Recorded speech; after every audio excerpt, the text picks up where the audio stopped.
picture. But the most important thing to realize is that the Lord does this because he sees our potential and he knows what he's put inside of us and he wants to bring that out. Yeah? It's like a rough, unpolished diamond that he's now starting to work on, shave off pieces, parts, chunks, rock or whatever, or compared to gold. When you drink a piece of rock with gold in it from a mine or something, you can't immediately sell it. Yeah, you'll have to make it go through a process of purification. Yeah, and that involves putting it in a fiery furnace of, I don't know, I think 1600 degrees Celsius or something, there where it sits a couple hours so that all the impurities come to the surface. Then they skim that off and keep the gold. So the Lord has put beauty inside of us, and he wants to make it come out. So let's see how he did that in David's life. There are 5 seasons that we can identify in David's life, and each have their own tests.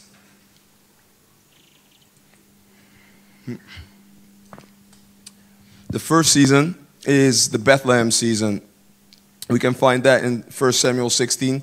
I'm not going to read the whole thing because that's going to be so much. So I'm just going to reference the scriptures, and then you can go over it yourself if you like later. So he was about probably 17 years, 1 Samuel 16.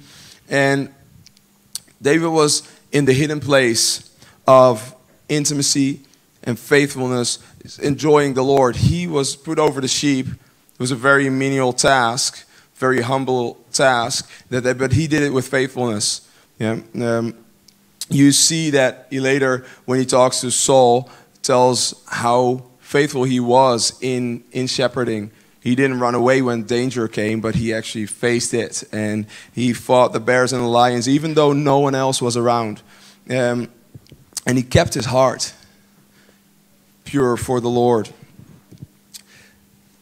There's also the time or the season that when we look at our lives, or what can correspond to that, the season that we receive prophetic promises from God. We all, I'm sure, all of us carry promises from the Lord that have not yet come to pass. Yeah. So, like David, he was promised to be king. He was anointed among his brothers to be the next king, but it didn't happen right away. Right?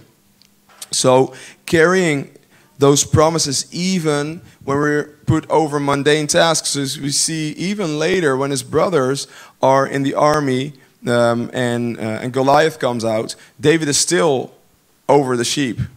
His dad didn't all of a sudden have an epiphany, oh wow, he's going to be the king, so maybe we put him in a different role or anything. No, he was just still there, and he was still faithful in what he was put over.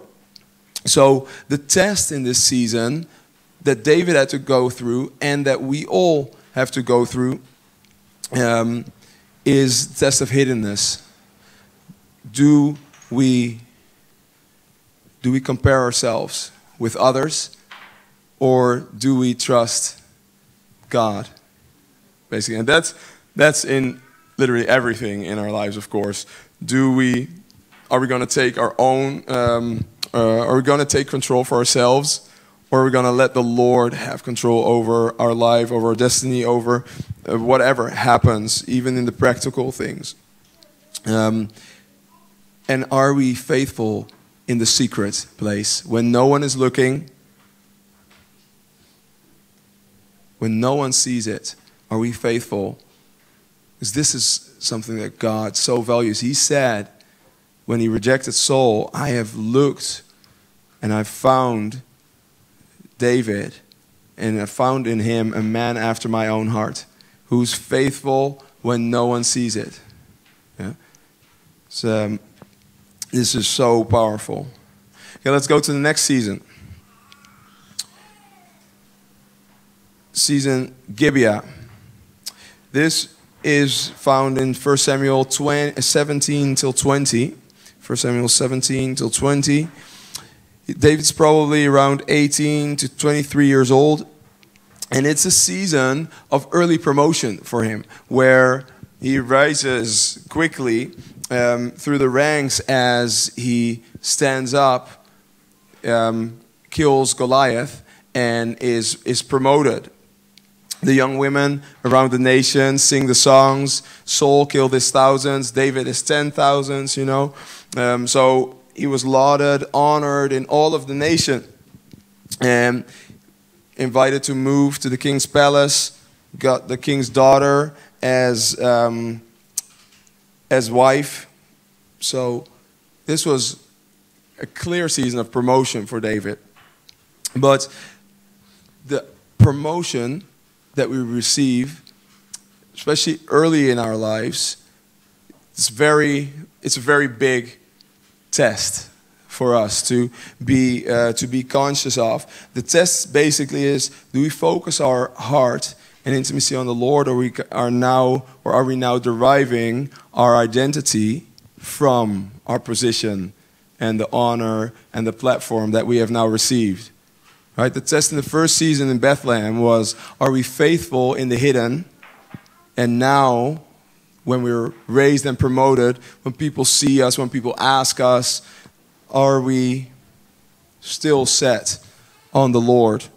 Is that our heart? Or is our heart actually set on the success that we now have?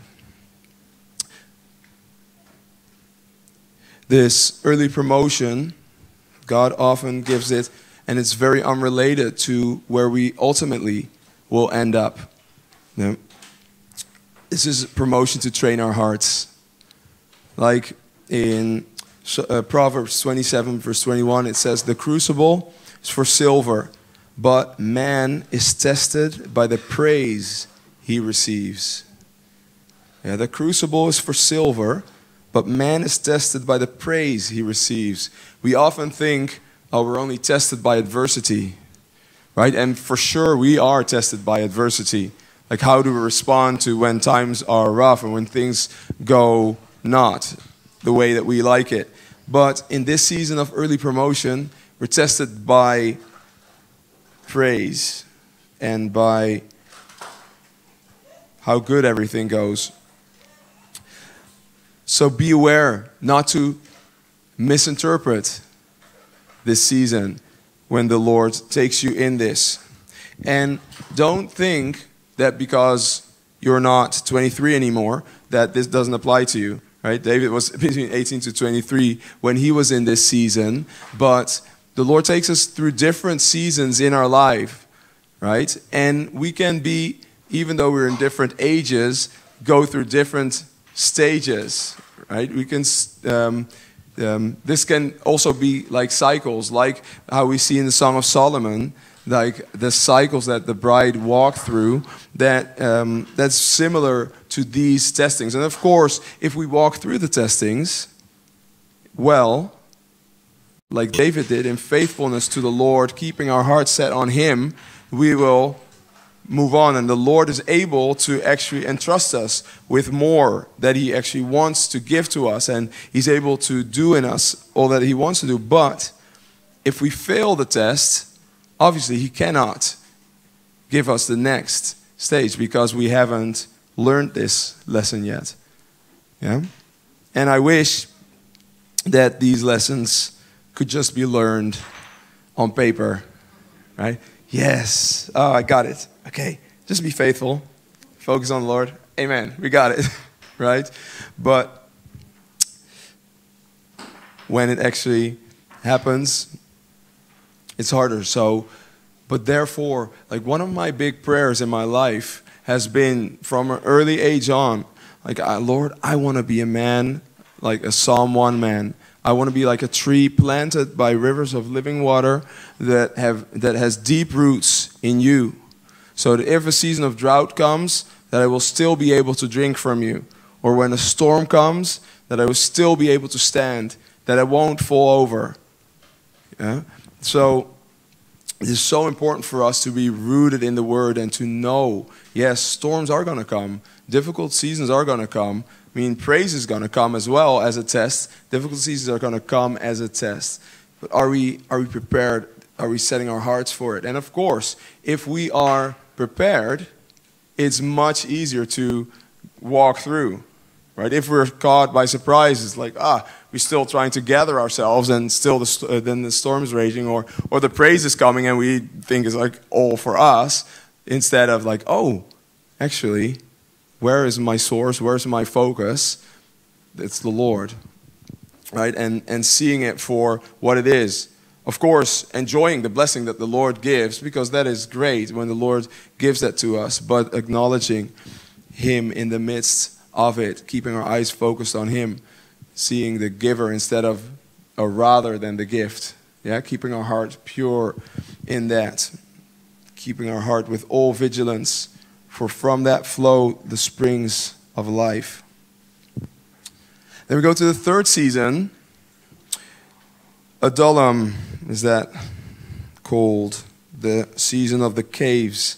We find this in 1 Samuel chapter 21 to 31. David's approximately 23 to 30 years old at that time. And for a season of 7 years, he is tested and also strengthened by adversity and a serious adversary. Yeah, Saul literally wants to kill him. Like a couple times he chucks spears at him to pin him to the wall. He's searching for him everywhere to kill him. He has Doeg kill, I think, 70 of the priests of God because they helped David escape. It was serious time. But David in that time finds comfort in the Lord. He keeps aligning and realigning his heart with the Lord, even in this season of extreme testing. Now, David is not tested by success and praise, but actually by hardship and difficulty, by a demonized authority figure that God put in his life. Mike Bickle even says, when God calls a David, he uses a demonized authority figure, a soul, to train him. And one of the big testings, of course, is, do we trust God to fulfill the promises that He has given us? Are we faithful in the place that we have right now? Or are we going to fight in our own strength and kill Saul because the promises are ours, right? We're anointed. We're supposed to be king. Saul disobeyed the Lord, and the kingdom is torn away from him, as Samuel prophesied. Right? So it's a serious test in keeping our eyes on the Lord and not taking it into our own hands. David says, I set the Lord always before me. Psalm 16 verse 8. Because He is at my right hand, I shall not be moved. He set the Lord always before him. Such an important thing, to keep our eyes fixed on the Lord. But I promise you, if the caves are the first time you're going to look for the Lord and try and set Him before you, you're going to have a hard time. If that is the time that you start looking for God, seriously start growing roots, like when the storm is raging, you're going to be too late. In my church growing up, we had one of our pastors. He often used this analogy. When the enemy is at your gates, if that is the time that you're going to start preparing your army for battle, you'll understand what's going on, right? You're too late. That's not going to happen. So we need to prepare in advance for what is going to come. Yeah? And God is so kind that He tells us beforehand how He's going to train us, what the process is going to be. Yeah? So that we can go through it. Like anyone who goes into the army, goes to boot camp, for sure doesn't expect to be sitting in a lawn chair on the beach. No, that's not realistic. That's not how we train people. Everyone knows I'm going to boot camp. They're going to squeeze me. I'm not going to sleep. I'm not going to eat well. They're going to give me horrible, difficult things to do. And I have to endure this. Yeah? It's not going to last forever. It's a season. It's a testing, a training, because they want to bring out in me potential. They want to extend my limits. They want to push me to my limits so that my limits extend and that I'm able to do more. That's the way we grow and are trained, right? So the same when we're in God's family. We have the best dad, the good shepherd. He wants to bring out the best in us, and he has perfect methods to do that. So let's keep our eyes on him in each season. And it's serious. I also tell you later. Here we see David in Psalm 23, verse 13 and 14, explaining, I would have lost heart unless I had believed that I would see the goodness of the Lord in the land of the living. Wait on the Lord, be of good courage, and he shall strengthen your heart. Wait, I say, on the Lord. He would have lost heart unless he had believed that he would see the goodness of the Lord in the land of the living. He kept his eyes on the Lord. He kept his eyes on the promise that the Lord had given him, for he knew it's going to come to pass, but not in my timing, in the Lord's timing. When he says the test is done, when he says you've passed, now we can go to the next level, right?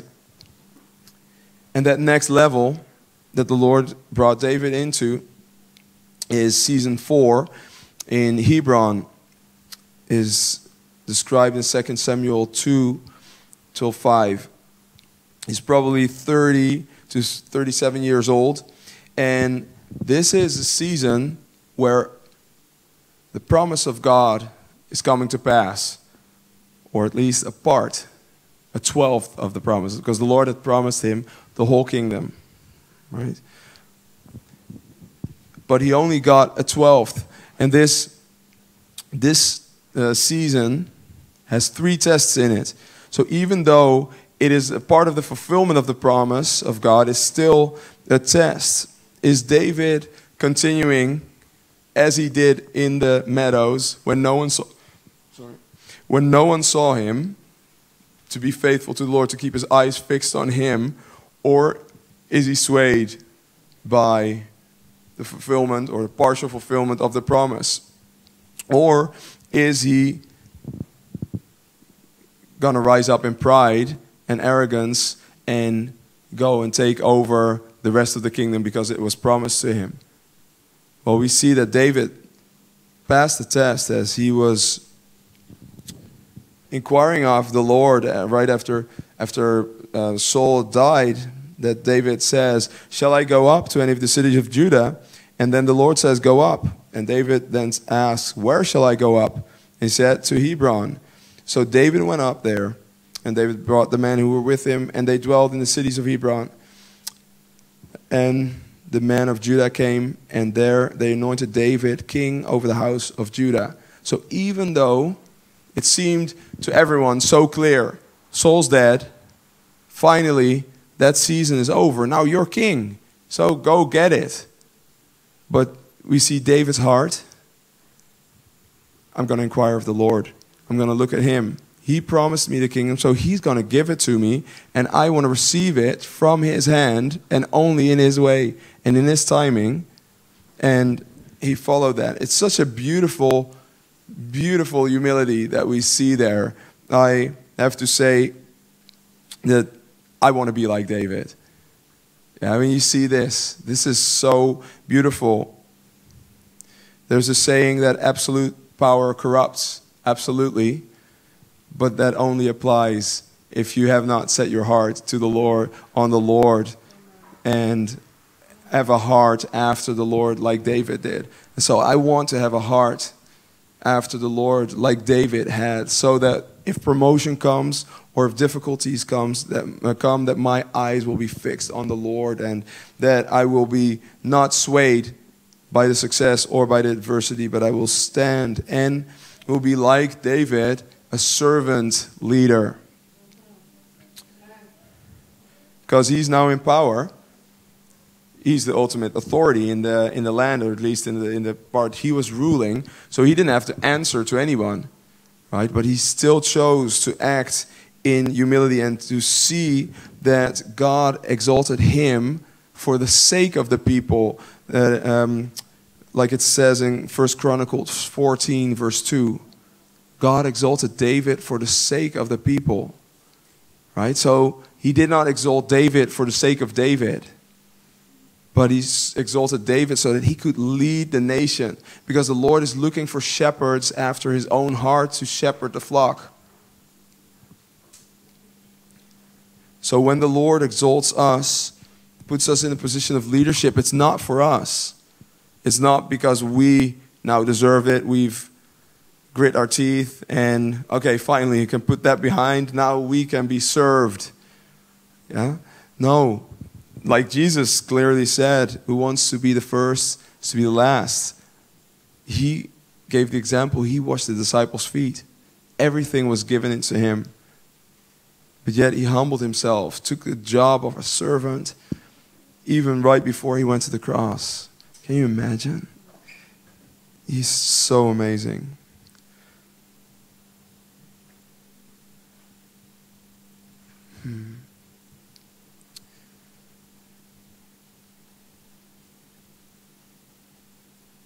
So is our primary identity still in God, or is it in the promise?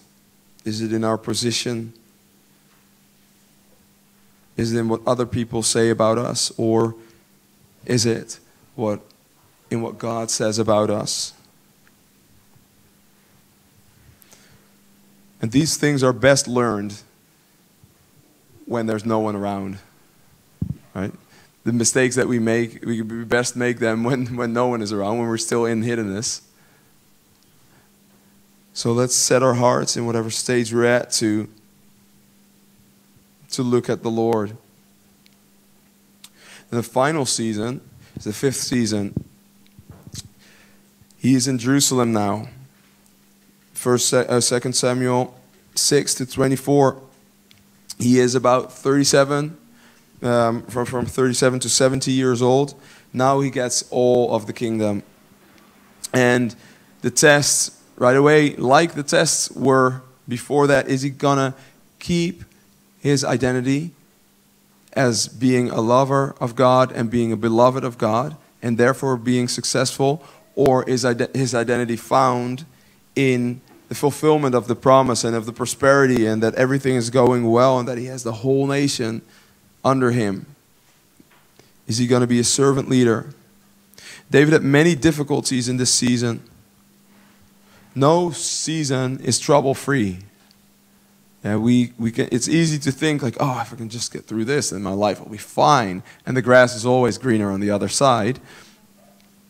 So knowing that should give us a clue like, okay, let's live in it now. Let's be in this moment, and let's just keep our eyes fixed on the Lord wherever we are. Because we can't change the season that we're in right now, or we could. He could have killed Saul, but it wouldn't have pleased the Lord. Right? So he waited, and that was wisdom. David remained faithful in the small things with a servant spirit. And Asaph, in 1 Chronicles 6, verse 39, spoke of it. He spoke of David's integrity of heart. Let us be people with integrity of heart in each season of our lives. Whether it's in hiddenness and no one sees us, no one recognizes us, or whole the world is standing at our doorstep asking us to come do whatever. David maintained this teachable servant spirit. He was humble before God and man. He was easy to correct. He acknowledged his mistakes and failures, and he repented.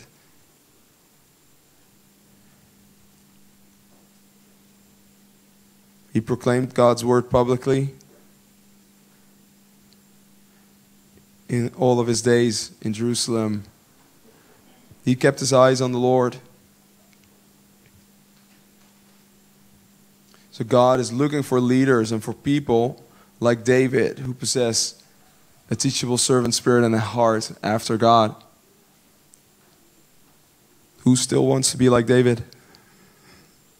Yeah, good job. Well, it's a very good thing. It's a very good thing to know too how the Lord led David and that he's the same yesterday, today, and forever. He's faithful to finish the work that he started in us, and it's most likely that he will take us through these same tests and seasons as he did David. One thing I really want to pause in.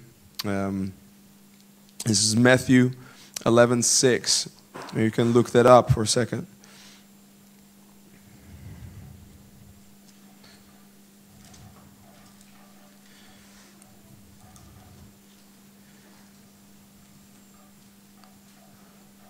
This is the topic of offense in our hearts. I called this lesson the 5 seasons in the life of David and the beauty of an unoffended heart at the Lord. David had an unoffended heart at the Lord. He was honest with the Lord. He didn't like the seasons, or especially the difficult seasons that he was in. He was honest about that in the Psalms, as we can read. But he always realigned with the Lord. You are God, and I am not. And I will keep my heart free of offense against you. You can lead me. And here we read how the disciples of John came to Jesus and they asked in verse 3, "Are you the one who is to come, or shall we look for another?" And Jesus answered them, and they said, "Go and tell John what you hear and see. The blind receive their sight, and the lame walk. Lepers are cleansed, and the deaf hear. The dead are raised up, and the poor have good news preached to them. And blessed is the one who is not offended at me." When I first started reading this, I was a little puzzled by this cryptic little phrase. Like, how does that line up with what he just said before? The lame see, the lame walk, the blind see, lepers are cleansed, the deaf hear, dead are raised, and blessed are those who are not offended by me.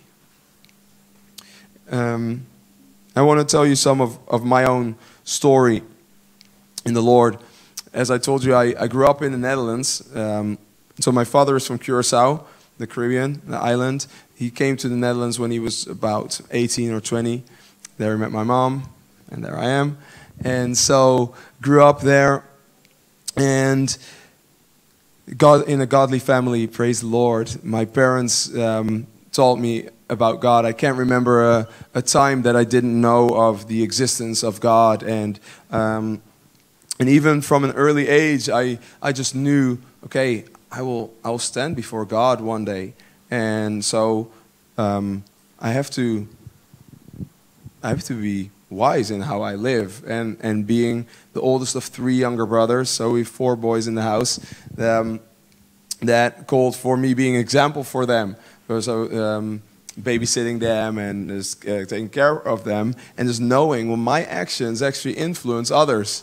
If I go and do dumb stuff, then my brothers may follow me and may do dumb stuff as well, and I may think, or actually have, or whatever, think that I have the strength of mind or character to come back. Maybe they don't, and then that will be on me. So from early age, I knew, like, okay, my actions actually matter. When I was 8, when I was 8, we went to a conference, and there I gave my life to the Lord. I just acknowledged Him, that He was knocking on the door of my heart, and He wanted to come in. And so I told my parents about that when we came back to the tent, and we knelt together, and I invited the Lord in my heart, and so there started the friendship with the Lord in hiddenness, in trying to be faithful to Him, definitely not always doing that perfectly, but always knowing and having the perspective of the Lord. He is good, He's after my heart, and one day I'll have to stand before Him. So what point is there in going left or right? It was such a blessing. When I was a teenager, I sometimes thought, why don't I have a testimony? That lie. Because I was in a youth ministry with a lot of people that got saved straight from the street, and so they had this awesome from darkness to light transformation in their life, and I was like, well, what can I tell my friends? I've always known you. And so I sometimes hope or wished, I wish I had a story like that. But for so many years now, the Lord has grown in wisdom and perspective, and I'm just so thankful for the miracle that the Lord has done in my life to preserve me for all those years since I was that young and small growing up, because the devil is out to kill and rob and destroy everything and everyone, and he's after, especially the children, he's after everyone, of course. So, but the Lord was able to preserve my life, and this is so grateful for that, for having that that story in Him, and having grown roots in Him through those seasons, and not having to deal with the junk of a past. So it's such a blessing, yes. So then I went to college. I studied education, specifically sports education. Became a teacher in high school, and ended up, I'll fast forward because I won't go into too much detail, ended up marrying a beautiful, godly, young woman who was my best friend, and we did life together, and she was first studying when I started teaching, and we were just living our life together. She finished studying. She also became a teacher. And the Lord has just pressed on our hearts that all of our lives are ministry, that whatever we did was ministry unto Him. Whether we were in school, whether we were in the store, whether we were traveling, because we were doing a lot of traveling in our vacations and our breaks, doing ministry and missions. But the Lord really highlighted, your life is ministry. Everything you do is ministry. Because I had the mindset a little bit, maybe a lot, from my teen years, like, okay, I want to serve you full time, and I'm just going to do something until you call me to do that. But then the Lord is like, no, you're already. There's a mission field right around you in your class, every class. You have so many students, so many teenagers that don't know me, that know nothing about me. And so your life is ministry. This is where I've placed you. Just be faithful here. And so we did that both in different schools. It was really really awesome to see how the Lord worked in being able to touch and love on so many students and pray for them. And I taught in a sports college where we were training our students to be trainers and coaches. So I taught them practical sports topics and theoretical courses, as communication, group dynamics, and human behavior, those kinds of things on leadership, and then on how to teach so that they would become leaders and teachers themselves. So that was all great. And one of the best things was, because they were all athletes and doing sports, there were tons of injuries all the time. It was, of course, not great, but plenty of opportunities to pray for them, because so often, so he's, oh, my life is fine, I don't need prayer, but, well, my ankle is twisted. Yeah, I don't believe in God, but yeah, if you to pray for me, that's fine. Like, okay, yeah, I believe. And so seeing the Lord do great and beautiful things in that season. And so anyhow, that was beautiful, just being faithful in that where the Lord had called me there, and enjoying it a lot because I just love people and love touching their hearts. So then we did, as I said, several trips, missions trips, mostly short-term because, of course, we were teaching in school, so we used our breaks and vacations to go and travel. So then in the summer of 2010, we ended up going on the biggest mission trip that we had done so far. And Alyosha said, like, hey, why don't, because we had one of our bucket list dreams was to drive around the world in a Jeep. But of course, that takes a lot of time and money. So we decided, well, that dream will have to wait. But she came up with, hey, why don't we just drive around the Mediterranean from the Netherlands? That's pretty doable in 6 weeks. We looked at it. There were some nations that we couldn't go through in Africa, so we decided to go the other way around and visit missionaries in the nations that we were traveling through, praying for them, encouraging them, and praying for whatever Jesus had on his heart for these nations, and praying for his return as we're just seeing ourselves as end times John the Baptist of a couple of those that the Lord had called to go prepare the way for him as he is raising up many to do. And so we set out, we drove through Germany, Austria, Slovenia, Croatia, Serbia, Montenegro, Kosovo, Macedonia, and Greece. Met beautiful people everywhere, and then we went into Turkey and Syria. And as we left Damascus, happened what I had definitely not expected. We were leaving very early in the morning to make sure to avoid the rush hour because the traffic is so crazy there. We ended up on the highway on what actually is called the King's Highway. Interestingly, that's the way where, if you're familiar with the passage in Isaiah 19, where it speaks, and several passages in Isaiah speak of the King's Highway, the highway between from Assyria to Egypt, with Israel in the midst of it. A lot of prophetic significance there that we were just praying into. We were on that road, and actually also the road where Paul had his encounter with the Lord, but he was going north to Damascus, we were going south to Jordan. And all of a sudden there's this big semi that crosses the highway as I'm passing another semi, and we're on our motorcycle. Well, either way, in a car I couldn't have done much anyways either.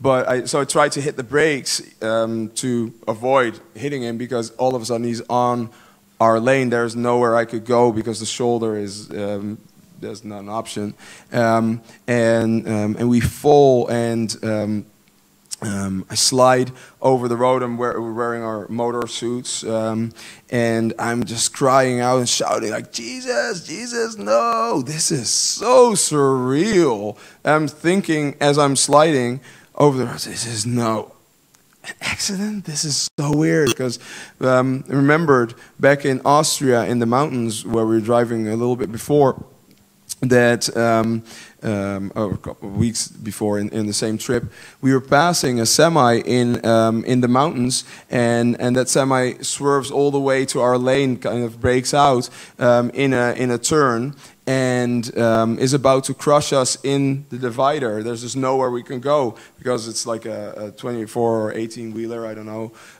long.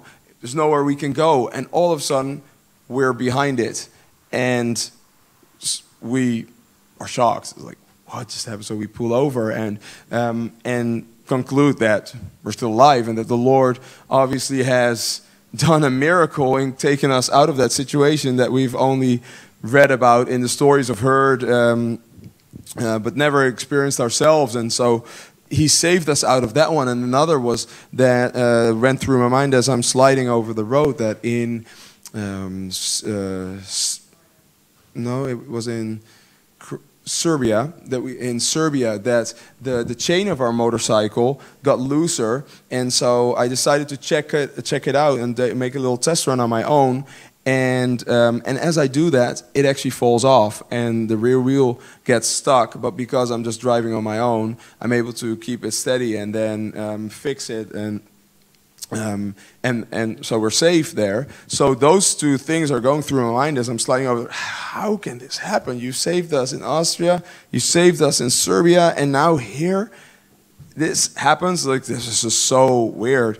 And so I end up hitting the front tire of the truck, and got flung to the side, and I feel that my right leg is severely broken, that I can't do anything. So I take my helmet off, and I'm trying to reach Alyosha as she's lying like 10 meters ish away, not responding. And then I see them pick her up and put her in the back of a minivan, and then they put me behind her and drive us to a hospital.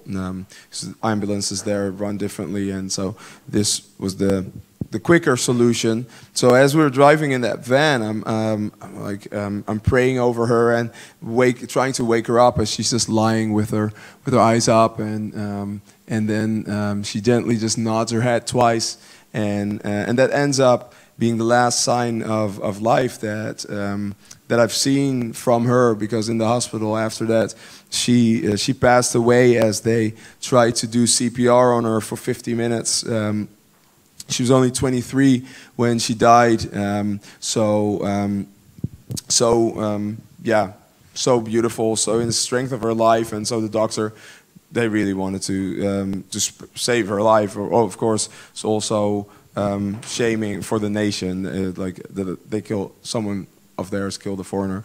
But as he came to my bed, finally I found out that, because I asked him, like, hey, what happened? Because I kept asking everyone, but no one would say anything, because it's very impolite to give bad news in that culture. So they would all say, oh yeah, she's fine, she's fine. I'm like, what are you talking about? This is of course she's not fine. Like, but so I'm asking him, how's she doing? And he starts crying and telling me that he wasn't able to save her life. And so very, very long story. I can talk for hours, but at first I was like, no, this is not going to be the end of the story, because we talked about these things, and we calculated the risk. We wanted to give our lives for the Lord as He gave His for us. So if that was what it could come down to, then we hope to be counted worthy to be able to give our lives for Him. But we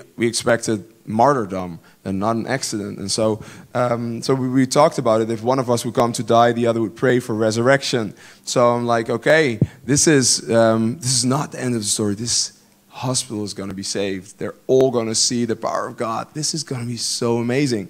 So of course, at the same time, she was dead. So like, okay, this is really difficult, because I have to tell her parents, of course, and call the people back home. And so I did, and told them I'm going to pray, and I believe that the Lord is going to raise her from the dead. This is not going to be the end of the story. And so everyone, our church and the house of prayer, join in and pray, as I finally, by the end of the day, have the chance to pray over her and fully expect her to rise. There was just still so much of the Spirit of the Lord on her, and it was like, oh my gosh, this is like, she's asleep. And for Jesus, there was no difference. Like how He said, the little girl's asleep. She's not dead. So I'm still lying on my gurney, so my leg is still unattended. And I pray over her, expecting her to rise, already looking forward to the stories that she would share from her 8 hours in heaven. I'm like, what is she seeing?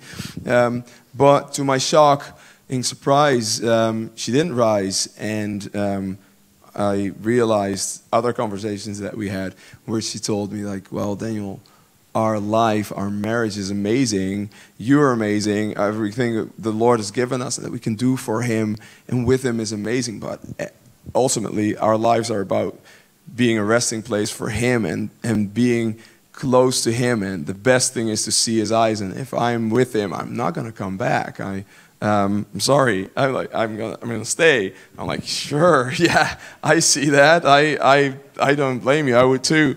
But of course, in that moment, I thought about that differently. So I changed the prayer to the Lord just commanding her to come back. As you also hear those stories. It's like, okay, just ignore what she says. Don't listen to anything she says. But I don't know how it went down. In the end, he didn't raise her from the dead, so she remained with him, and I remained here, broken in my leg. That didn't bother me so much. I mean, of course, it was painful, but I knew I've always been an athlete. I've been fit. My leg will heal, but how about my heart? Like we saw in the beginning, keep your heart with all vigilance. Out of its flow, the springs of life. How can what about my heart? Like it was just ripped, torn in two, and the shreds were everywhere. And I so many questions. Like, who am I now? Like, what is my life? Like, ton of things, and darkness and pain, and just of course being lonely, in the midst of that, I'm so thankful that, as I told you, one of my big prayers was, I want to be a Psalm 1 man. I want to have roots in you, so that when good times come, when fruit comes, great. When droughts come, that I can stand. When storms come, that I will not fall over. And this was definitely the biggest storm that I've ever had to stand through. And I found that I didn't fall over. I found that my perspective of the Lord, that He's good and faithful and kind and just, that but that He is actually God, and that I am not. Even though I disagreed with His strategy, because in my estimation, and my strategy, it would have been much wiser for Him to raise her from the dead, so that the whole hospital would have seen, so that all of the Netherlands, everyone who knew us, and all our students would come to know the Lord, and that we could keep doing what He called us for. But that was clearly not His plan. So then there was the question for me: what am I going to do now? Am I going to align with God, or am I now deciding that I know best, and that He should do things my way? Like that question. David stood before the same dilemma when everyone told him, "Hey, kill Saul, do it. He's right there. Just take things into your own hands. You can be God. You can decide." Yeah, but he knew, I am not God. God is God, and I am a man. I always picture it like this. Maybe you can try this. Make a really small little square between your fingers, like that, and try to look around and focus on something. It's very hard. I always pictured this is the perspective that I have in life and on everything. And from that perspective, I think I can see what is right and what is wrong, and I can judge what I should do, what God should do, what He should have done, while He, in fact, has the whole picture. He knows the end from the beginning. He knows everything. And He's after my best and my very best, even more than I am. Right? We always want the training to be over, because we don't want to suffer. We don't want the pain. We don't want to have to go through these exercises, because it's just uncomfortable, and we just want to chill out in the beach chair. We just want to look at the ocean, or we don't want to sweat and go through the pain of the training. We just want that to be over. But I decided, God, you're God, and I am not. And my perspective is super limited. You know everything. and I have trusted you so far throughout all these seasons of my life, and you have been faithful, and I trust that you're still faithful now, and that even though I honestly, I didn't agree, I didn't like it at all, I wanted to be with him too. Like I mean, I was never, people tried to comfort me, and tried to say like, oh, Alyosha, Alyosha is in a better place. She's with the Lord. She's doing fine. Don't worry about her. And I'm like, what are you talking about? Of course, she's with the Lord. I'm like zero worried about her. Like, she's doing better than she ever has. I'm worried about me. Like, I am here. I am like, we get a little perspective, and so anyhow, that year after that, I decided to keep my eyes on the Lord. And as David said, I would have lost heart unless I had believed that I would see the goodness of the Lord in the land of the living. That he came through. He just kept coming through. Alyosha, before all of this happened, because we talked about these things and the scenarios, she said that I was allowed to mourn her death for maximum of 1 year if she would come to die. So when it actually happened, I knew, okay, wow, I know what to do. I have to grieve and cry and be with the Lord and allow Him to heal my heart. And clearly, after the year or in the future, the Lord has things for me that I have to do and have to walk in, and He did not spare my life so that I would then be a miserable wreck, limping around through life, being bitter and grieving. And so I knew the biggest thing in this season is to heed the advice that Jesus gives to the disciples of John, to tell John, blessed is he who's not offended at me. Blessed is he who does not think he knows better than the Lord and does not align with the Lord and His plans, but wants the Lord on our side. And of course, the Lord is on our side, but in many situations, that is not the question that is being asked. So when I was wondering, like, well, how could I be offended at the Lord? You're good. I don't know how I can be offended at you. It's very easy, obviously. And you probably all figured that out maybe sooner than I did. That it is actually easy to be offended at the Lord when things don't go your way, when you don't get the promise that He's promised you, or when others mistreat you, or when things just go wrong, or whatever happens. It's so easy to be offended at the Lord and to start hardening your heart. In the NIV translation it says, blessed is he who does not fall away on account of me. And that is actually what is leading to.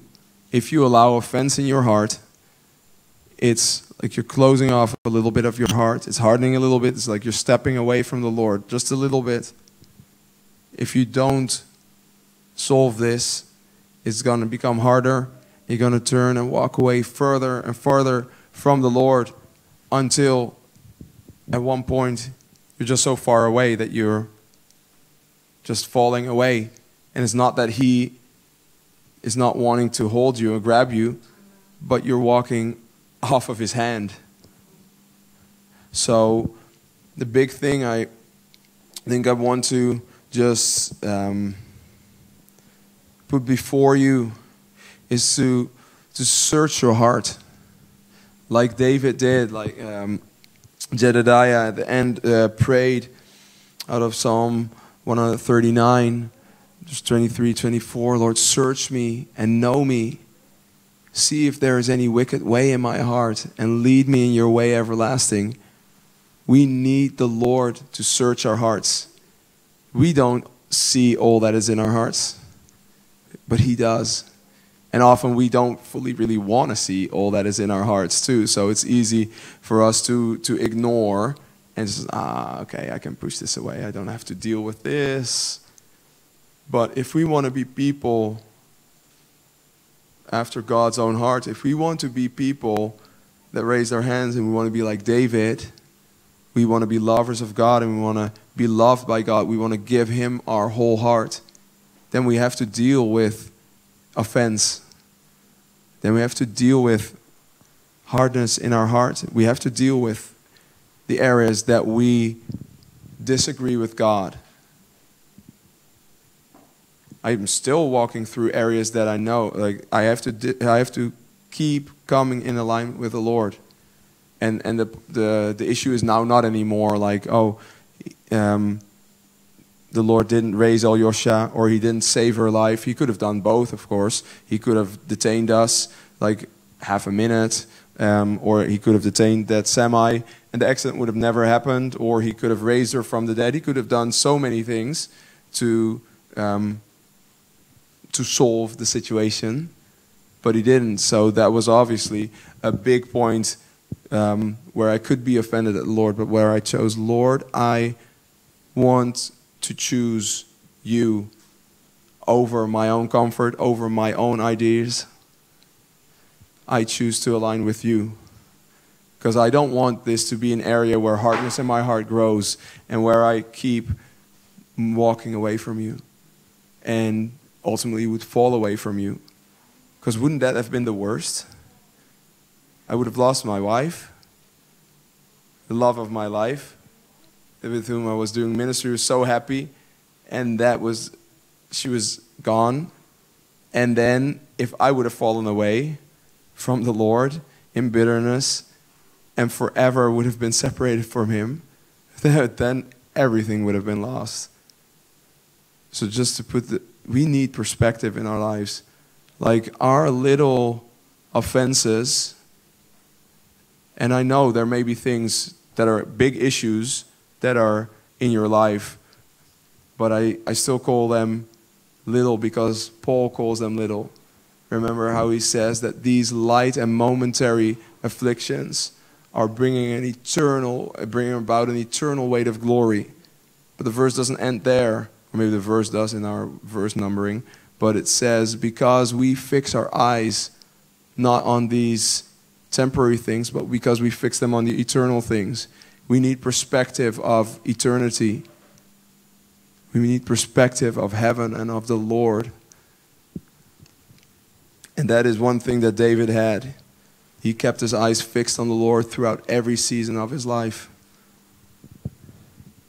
So let us be people that keep our eyes fixed on the Lord in every season, that ask him to search us and heal us, because that is ultimately what he's after.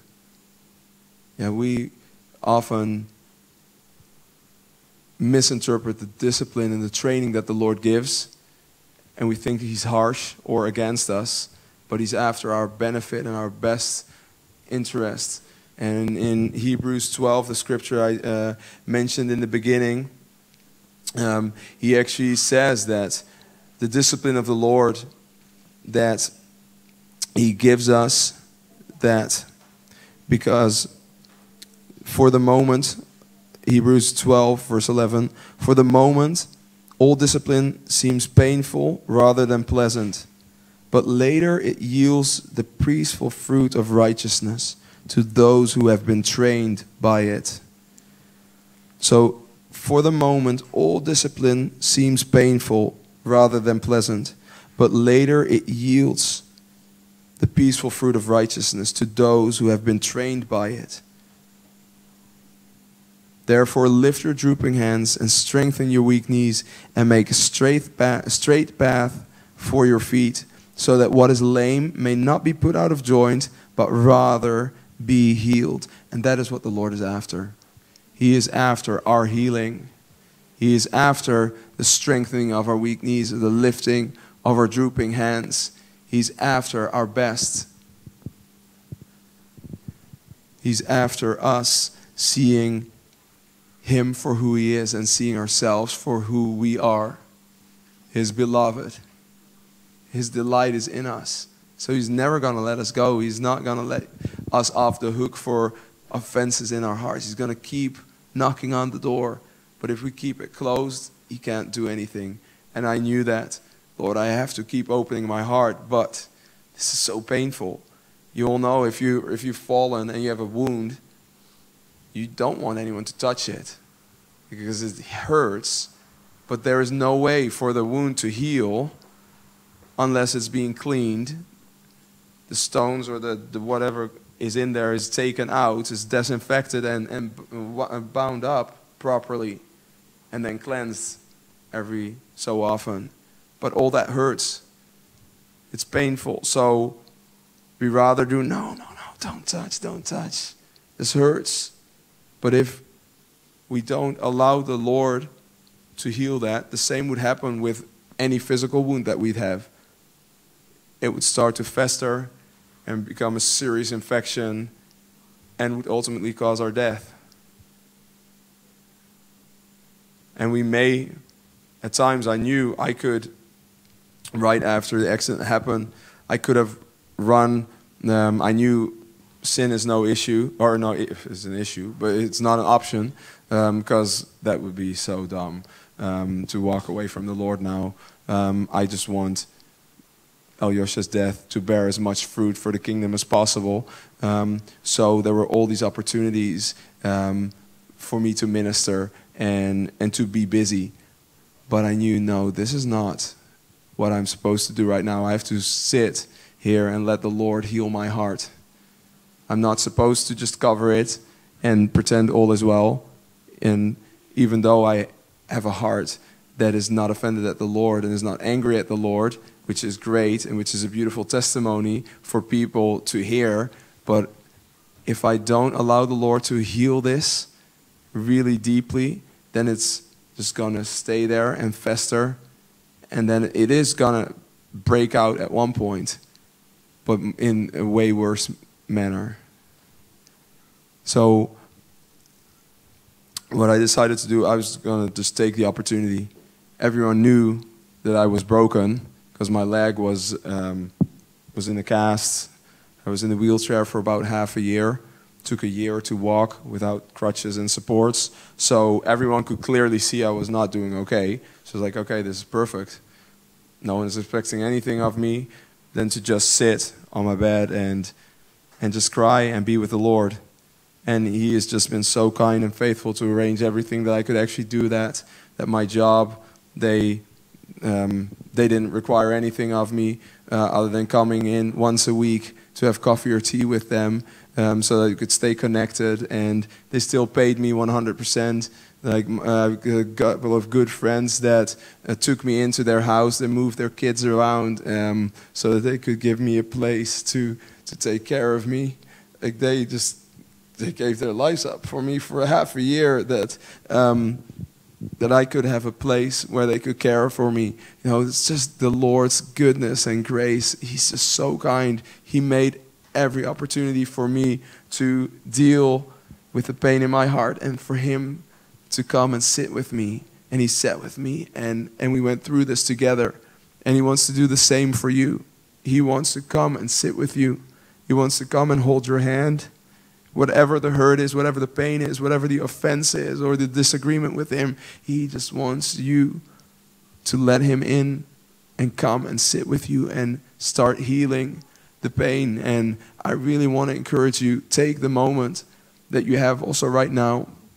If we can have the worship team come up, we'll just take a time to pray. Just search your own heart. Maybe you're already doing it as I'm speaking here.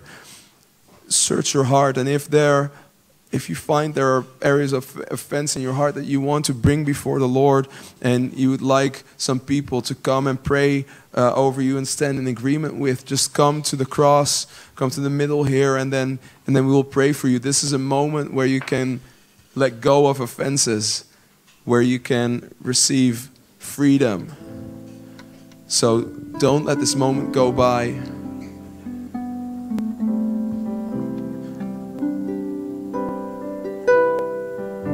Lord. We thank you for your kindness. We know, and I know, I never deserved anything. Lord, you are God and I am not. I never deserved your salvation. I never deserved the family that I was grown up in and born in and raised in that told me about you. I never deserved, Lord, my schooling. I never deserved Alyosha. Lord, it was all your grace. I never deserved the healing that you gave after she died. Lord, it was all your grace. I want to keep perspective in my life. Lord, and I want to pray right now for everyone in this room. Would you give us perspective? Would you come, would you search our hearts and see if there are offenses in it? If there is any wicked way in our hearts, Lord Jesus, would you bring it to the surface?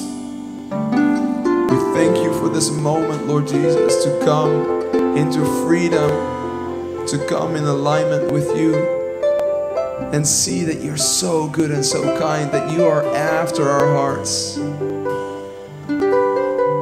You are so faithful.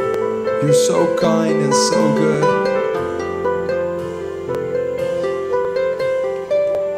You're beautiful, Lord.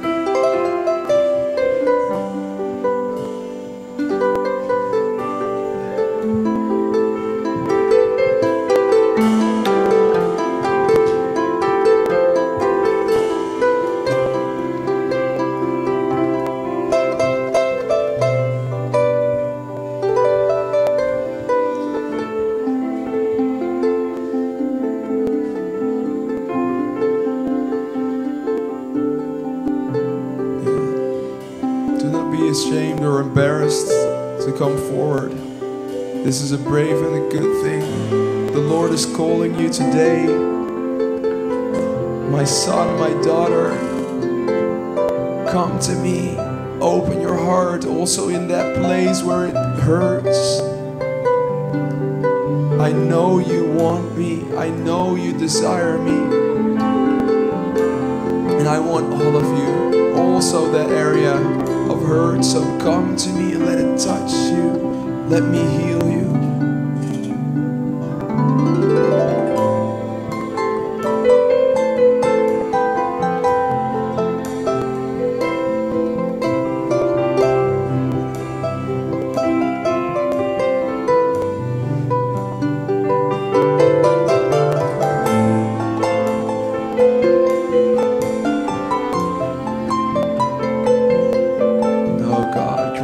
Kindness, gentleness, and grace. You love us so much. You keep calling us and pulling us out. You're so faithful and kind.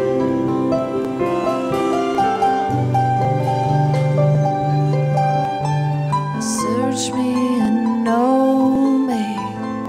Search me and know me. Here's my heart, Lord. Here's my heart, Lord. Search me and know me. Search me and know me. Here's my heart, Lord. Here's my heart, Lord. Search me and know me. Search me and know me. Here's my heart, Lord. Here's my heart, Lord. Search me and know me. Search me and know me. Here's my heart, Lord. Here's my heart. Search me and know me. Search me and know me. Here's my heart, Lord. Here's my heart, Lord. Search me and know me. Search me and know me. Here's my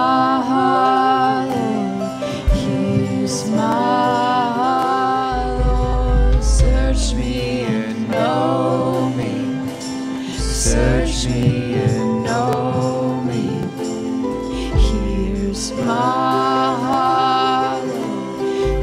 Here's my Lord. Search me and know me. Search me and know me. Here's my heart, Lord. Here's my heart, Lord. Search me and know me.